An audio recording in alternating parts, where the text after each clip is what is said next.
টানা বৃষ্টি ও জলাবদ্ধতার মাঝেই সোমবার দেশের ৫৯ জেলায় অনুষ্ঠিত হয় এইচএসসি ও সমমান পরীক্ষা। কোথাও কোমর সমান পানি পেরিয়ে, কোথাও নৌকা ও ভ্যানে চড়ে পরীক্ষা কেন্দ্রে পৌঁছায় শিক্ষার্থীরা।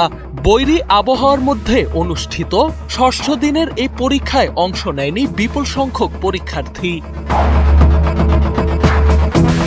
সোমবার সকাল থেকেই দেশের বিভিন্ন স্থানে ভারী বৃষ্টিপাতের কারণে পরীক্ষার্থীদের অবর্ণনীয় ভোগান্তিতে পড়তে হয়। অনেক এলাকায় রাস্তাঘাট তলিয়ে যাওয়ায় কোমর সমান পানি পেরিয়ে, আবার কোথাও নৌকা ও ভ্যানে চড়ে শিক্ষার্থীদের পরীক্ষা কেন্দ্রে পৌঁছাতে দেখা যায়। এমন প্রতিকূল পরিস্থিতির প্রভাব পড়ে তাদের উপস্থিতিতেও।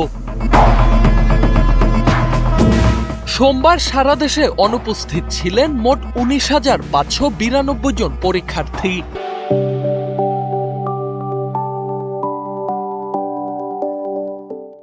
সোমবার বাংলাদেশ আন্তঃশিক্ষা বোর্ড সমন্বয় কমিটির সভাপতি এবং ঢাকা শিক্ষা বোর্ডের চেয়ারম্যান অধ্যাপক সৈয়দ আখতারুজ্জামানের স্বাক্ষরিত এক বিজ্ঞপ্তিতে এসব তথ্য জানানো হয়।